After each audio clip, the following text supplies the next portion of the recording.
तीसरी कड़ी के महत्वपूर्ण चिंतन सुनिए, जीवन में परिवर्तन आएगा। साधक वह होता है जो अपने लक्ष्य में इतना अपने आप को समाहित कर देता है, कुछ बाहर क्या हो रहा है इसका एहसास ही उसको ना हो। सोते जागते उठते बैठते उसे सिर्फ अपना लक्ष्य नजर आना चाहिए कि मुझे अपने जीवन को बदलना है, मुझे अपना आत्म कल्याण करना है, मुझे मानवता का कल्याण करना है, मुझे भी सौभाग्य मिले कि मैं भी एक माध्यम बन सकूं कि गुरुदेव जी के बताए हुए निर्देशों में चलकर उस परम सत्ता जगत से भी जो चाहती है उसकी एक कड़ी मुझे भी बनने का सौभाग्य प्राप्त हो। एक सोच पैदा करो, एक विचार मन के अंदर पैदा करो। इसी को तो साधना कहते हैं।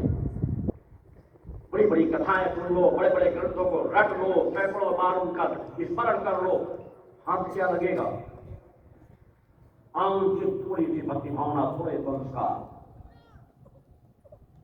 जिस बदल के मार्ग पर मानवता खड़ी है, यहां से निकलने के लिए प्रचंड पुरुषार्थ की आवश्यकता है, अखंड साधनाओं की आवश्यकता है। जीवन के एक एक पल को साधना मैं बना लो। जब पूजा पाठ में बैठते हो वही साधना के क्षण नहीं होते। 24 घंटे एक एक मिनट का आंकलन करो, एक एक घंटे का आंकलन करो, नित्य प्रति का आंकलन करो। जब सोने जाओ तब आंकलन करो कि आज के दिन का मैंने किस तरह सदुपयोग किया, क्या उसके समय का मैं और अच्छा उपयोग कर सकता था। और सोच अच्छी पैदा करो। एक जीवन मिला है मेरे सामने से मैं गुजारने का, मेरे मार्गदर्शन में जीवन जीने का। जीवन में अर्थों को भोगने के लिए अनेकों जन्म मिल जाएंगे, मगर इस जीवन के मेरे सानिध्य की यात्रा बार बार नहीं प्राप्त होगी। तुम चाहो तो तुम्हारे पास सुनहरा सौभाग्य है,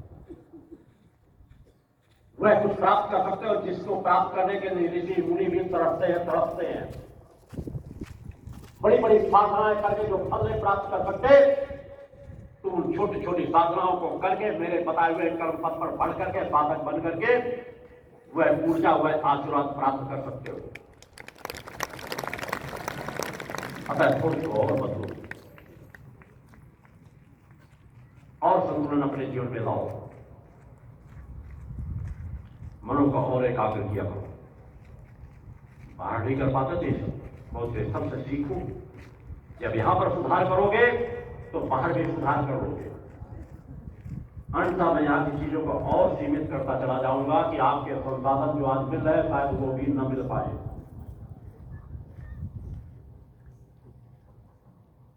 मैं कठोरता का जीवन अपने जीवन में जीता हूं। कम संसाधनों को लेकर के जो संसाधन मिलते हैं वे भी मुझे जहर के समान लगते हैं। सामाजिक परिस्थितियों, सामाजिक व्यवहारिकता के वजह से उन संसाधनों का उपयोग करना पड़ता है। मेरा अंतर्मन हर पल इनमें किसी में लिप्त नहीं है। मैं निर्लिप्त आत्मा हूं।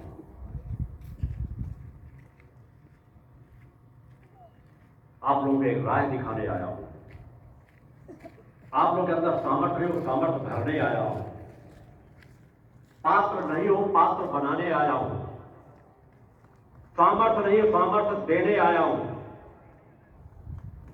बस लेने की तो भूख पैदा करो। किस तरह लिया जाता हुआ कर्म तो करना शुरू कर दो। अतः और सजगता का जीवन जियो, और पवित्रता सात्विकता का जीवन जियो। समय का भरपूर उपयोग किया करो, क्योंकि धीरे धीरे मैं कर जीवते हुए अपने साधना पथ के क्रमों में अपनी आप को और गति दूंगा। मैं शिष्यों से भी अपेक्षा करूंगा तुम्हारे स्वभाव में, तुम्हारे व्यवहार में, तुम्हारे विचारों में, तुम्हारी बातचीत में, तुम्हारे रहन सहन में साधक प्रवृत्ति झलकनी चाहिए। मेरे जीवन में कभी आते जाते टहलते घूमते कभी किसी ने एक भी अमर्यादित क्षण नहीं देखे होंगे। बाकी समय जब आप मंदिर में जाते हो, फोटो कहीं खींच रहे हो, कभी मेरे द्वारा मना नहीं किया जाता। मगर जब मैं मजदूरों के बीच काम करा रहा होता हूँ, किसी भी व्यक्ति को एक भी फोटो खींचने का अनुमति नहीं देता। क्योंकि मैं दिखावे के लिए जीवन जीता हूँ कि कुछ फोटो खींचे, मैं कहाँ पे काम करा रहा हूँ, कैसा करा रहा हूँ, उसको समाज के बीच डाला जाए। फिर मैं जैसा जीवन जीता हूँ वैसा जीवन जीता हूँ।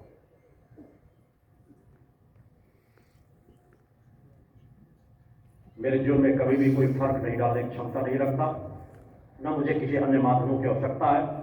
मेरे सामने मेरा लक्ष्य सुनिश्चित है और वह करके ही जाऊंगा। कुछ करते हुए की यात्रा में आप लोग कितनी बड़ी संख्या में अपने जीवन का कल्याण कर सकते हो, ये आप लोगों के ऊपर होगा। अतः और सजगता का जीवन जो हमारे जीवन में एक एक पल महत्वपूर्ण है। आज यदि को लोग रावण जला रहे होंगे, रावण बड़े बड़े पुतले बना